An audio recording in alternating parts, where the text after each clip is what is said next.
Nós, da TVI, ainda achamos, e acho que até o Xavier reconhece, que o audiovisual ainda está pouco apoiado nessa matéria.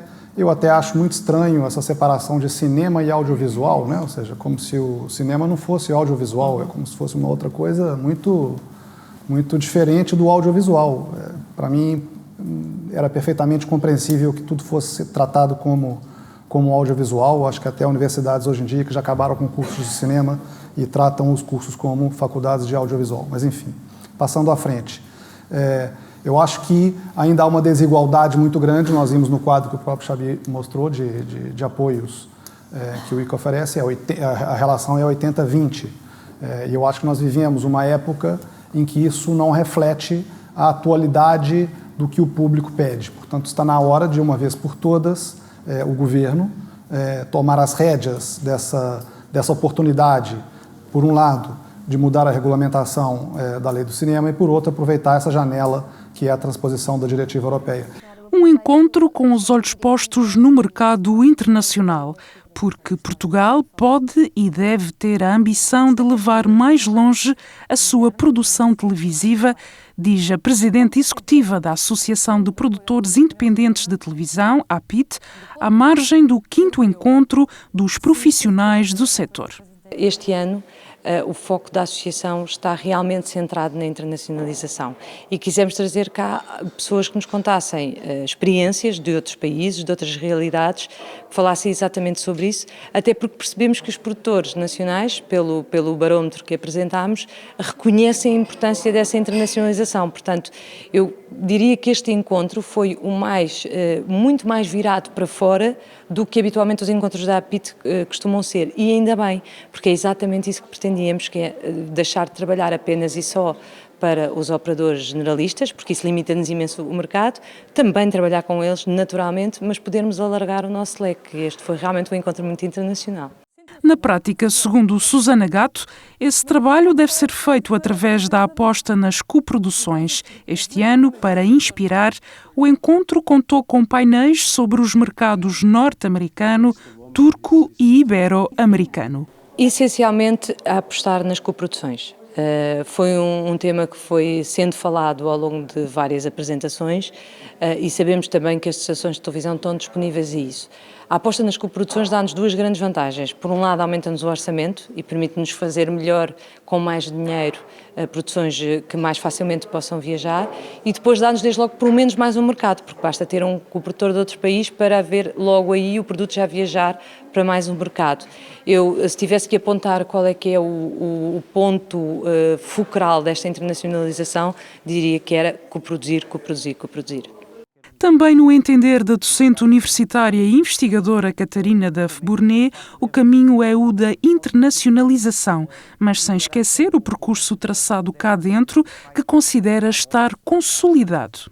A produção local, doméstica, é sempre mais consumida do que a que está fora. Embora tenhamos sempre a ideia, e eu dei o exemplo dos alunos, não é? Eu vejo Netflix, Portugal vê Netflix, os alunos acham também, estou a dizer alunos, porque enfim são os jovens com quem eu contacto, que veem as séries norte-americanas, portanto Portugal só vê séries norte-americanas. E de facto a produção nacional existe e é boa, mas para crescer e para que haja de facto mais espaço, porque como vimos as grelhas também dos canais generalistas estão espartilhadas e são só 3, e portanto uma forma também de mostrar Portugal ao mundo é através da viagem. E sem dúvida alguma que os nossos produtos de ficção e entretenimento, nomeadamente de ficção, não só têm a capacidade de viajar, como viajam. Agora precisam de facto de mais apoios e acima de tudo uma atitude concertada. O facto, por exemplo, nos últimos MIPCOMs, Portugal estar com stand nacional, é muito diferente de ter um stand de uma produtora ou de um canal pequeno. Portanto, há aqui uma união que o setor efetivamente tem que ter para crescer e fazer face a todos estes gigantes que nos estão, no fundo, a encostar à parede. Eu acho que, historicamente, todas as televisões já mostraram que têm capacidade para produzir outros géneros que não telenovela. O problema não é existirem as novelas que existem, o problema é não existirem mais do que as novelas, mas quer a TVI com o Equador, quer a SIC com o Até Amanhã Camaradas, com o Capitão Robi, com os telefilmes todos que fez, a RTP com o Conta-me, com o Vidago Palace, com o Madre Paula e muitos outros exemplos, mostraram que existe a capacidade de produzir conteúdos que não no género novela, que sejam relevantes para para os espectadores. Obviamente que o mundo mudou muito, se compararmos com o tempo em que eu evoquei da SIC, dos telefilmes ou destas séries, o mundo mudou muito e, portanto, as séries necessitam de um outro valor de produção, mas eu acho que é possível que as televisões tenham a capacidade de chegar ao público de forma a ter a responsabilidade, não queria usar muito este termo, mas de educar o olhar do público para aquilo que disponibilizamos, porque sabemos o risco de apostar num género, numa forma, num formato, num determinado horário em que as pessoas estão habituadas a ver o género novela é mais arriscado do que num outro horário. Isso tudo conta na hora de tomar decisões. Mas eu acredito que há um caminho para fazer e acho que vai ser feito. Na SIC esse caminho vai ser feito de ter mais do que telenovelas. Estamos a trilhar esse caminho já este ano de ter séries, telefilmes, minisséries, porque acreditamos que essa diversificação vai ajudar também a indústria da ficção em Portugal. Outra questão em cima da mesa foi a revisão da Diretiva Europeia de Serviços de Comunicação Social Audiovisual. Harmonização e convergências de meios precisam-se.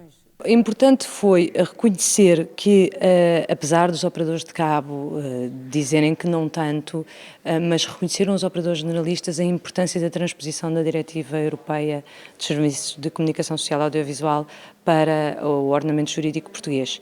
E reconhecer isso pelos 3 operadores generalistas é importante porque eles próprios percebem que a produção independente de televisão será seguramente melhor se tiver mais clientes e se não se restringir apenas a eles.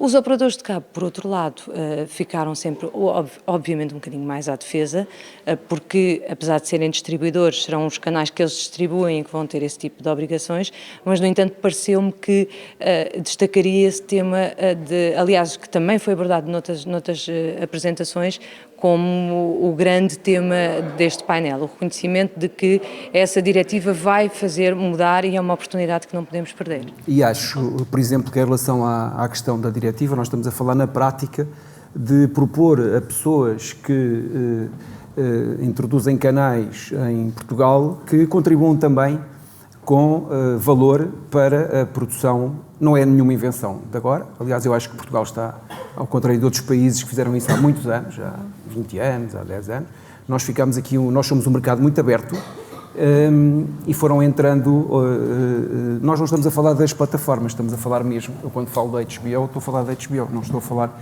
de nenhuma destas, porque estes senhores transportam tanto a HBO como nos transportam a nós, canais nacionais. Mas acho que a HBO ou a National Geographic, quando vêm a Portugal e fazem um canal, tal como no Brasil acontece e em outros países acontece, devem também ser convidados a produzir em Portugal, a produzir os conteúdos com que têm afinidade. Portanto, o National Geographic era muito interessante termos séries sobre animais e sobre a nossa fauna produzidos pela National Geographic com a linguagem própria do canal e com a diferenciação que isso introduz, e a HBO a mesma coisa no caso das séries. A diretiva europeia, eu sou um pouco pessimista, porque, claro, eu acho que a primeira... Eu até recolhi aqui uns dados, né? Ou seja, os quadros que todos nós somos bombardeados por notícias. Netflix vai gastar 15 bilhões em conteúdos em 2019. A Amazon vai gastar 5 bilhões. A HBO vai gastar só 2,5 bilhões, muito pouco. E a CBS, que é uma major, que é uma FTA, como vocês sabem, está gastando menos, está gastando 4 bilhões do que esses outros players. Então, quando nós vemos essa diretiva europeia, eu acho que todos os produtores com alguma vontade, alguma ambição, começa a salivar, né? Aliás, esses players são chamados, ironicamente, de FANG, né? Que significam empresas, né? Que é Facebook, Amazon, Apple, Google e pronto, né? E só. E Netflix, que eu esqueci do N. O painel sobre o audiovisual nacional, visto pelos operadores e com a presença dos diretores de programas das 3 estações portuguesas, é sempre um ponto alto dos encontros da APIT. Este ano não foi a exceção. Este é um encontro, não digo histórico, mas é importante, não é? Termos, primeiro, os 3 canais em sinal aberto, juntos e representados ao seu mais alto nível. e também as plataformas de distribuição, os operadores de telecomunicações. Que é importante percebermos não só o estado da arte, perceber o hoje, mas também perceber o amanhã e os caminhos que podem ser trilhados. Neste sentido, Catarina Duff-Bournet considera que o mercado vive uma grande vitalidade. Eu comecei por elencar N buzzwords, não é? Os cord cutters, os binge watchings, a digitalização, a interatividade, que no fundo são grandes desafios, mas também são grandes oportunidades. E acho que podemos dizer que o mercado vive uma vitalidade. E a vitalidade também se faz disso e, de facto, quanto mais concorrência há, também a qualidade aumenta. E isso é importante. E, portanto, acho que o objetivo de juntar estas pessoas e também numa perspectiva com a audiência que aqui tínhamos, que são os produtores independentes, e perceber como é que há mercado. Ainda há muito caminho para ser feito, mas não digo um princípio, mas posso dizer que o caminho está a ser efetivamente feito. Mas, se Portugal quiser se posicionar no mundo como produtor, não só de trazermos cá produtores de filmes e de publicidade por causa do nosso sol e da nossa fantástica vegetação e praias, ou seja, nós temos que nos posicionar como produtores, como fez o caso da Turquia, como produtores que consigamos exportar internacionalmente. Para isso se conseguir, não vai ser no modelo que nós temos atualmente. Nós estamos absolutamente limitados e esmagados. Entretanto, o diretor-geral da Associação Portuguesa de Defesa das Obras Audiovisuais perguntou aos representantes das operadoras, Altice, NOS e Vodafone, como se pode travar no país os sistemas de IPTV, com recurso a boxes ilegais. Portanto, gostaria de saber, em concreto, está neste momento já a desenvolver-se algum trabalho nesta matéria. É evidente que isto passa também não só por boas vontades, tem que se fazer algum lobby político, porque o IPTV, estamos a falar de uma criminalidade, estamos a falar de crime, não estamos a falar de mais nada, estamos a falar de crime puro e duro, de usurpação, acesso ilegítimo, portanto, crimes até punidos com penas graves no nosso ordenamento jurídico. Gostaria de perceber, estamos todos dispostos, aqui os presentes, a atacar este problema de uma forma rápida e fazer as demarches que são necessárias relativamente àquilo que é os bloqueios. Já se fazem bloqueios via DNS, por força dos memorandos de entendimento que existem, que é uma forma expedita de combater a pirataria, mas temos que ir aos IPs. Nas reações, os operadores repudiam a pirataria e explicam os números elevados em Portugal, cerca de 500 mil boxes ilegais. Com fenómeno cultural, referem que, por um lado, o português não se intimida com o crime e, por outro, existe pouca fiscalização. É um fenómeno muito cultural também. Muitas pessoas entendem quase como algo normal terem uma box pirata em casa. E é também um fenómeno que muitas vezes, não querendo desculpar quem pirateia, quando uma pessoa entra, bate na porta de uma casa, oferece um serviço por um determinado valor, dá um contacto se houver algum problema, envia uma fatura para ser pago o serviço. Sabemos todos que é pirata, mas há muitas pessoas que não sabem. Ou porque estão mal informadas, ou porque a forma como o processo é feito dá a entender que estão a representar alguém que na realidade não representam. Recentemente foram feitos uma série de novos desenvolvimentos nesta área, nomeadamente nos conteúdos live. O nosso trabalho com as várias associações do setor e com o IGAC tem vindo a dar frutos.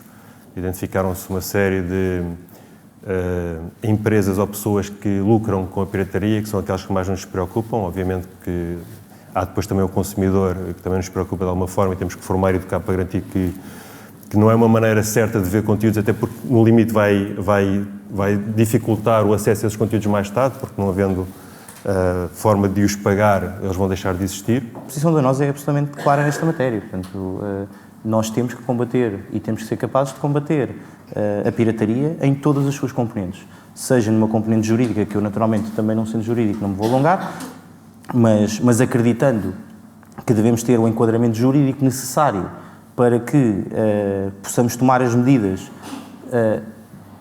no tempo certo, no tempo útil certo, que em alguns casos não tem tanta importância quando falamos de alguns conteúdos em que o live não é tão relevante, simplesmente temos que atuar, mas o timing não é tão relevante a cada momento. Quando falamos em temáticas como o desporto, é absolutamente crítico tomar decisões ao minuto, quer dizer, as pessoas pirateiam jogos de futebol no momento em que o jogo começa, e portanto se nós demorarmos 1h30 a atuar, é completamente irrelevante. Acho que temos que estar preparados para que a pirataria venha a seguir uma evolução, se calhar até mais acelerada do que nós sejamos possíveis fazer. Por isso é que eu acho que é muito importante, como o João disse, atacar toda a parte jurídica e a parte cultural, porque essa é uma parte que, ao fim e ao caso, depende mais deste ecossistema, porque o resto não depende de nós, ou seja, depende muito mais até das evoluções tecnológicas que venham a acontecer, mas esta segunda parte acho que depende de nós.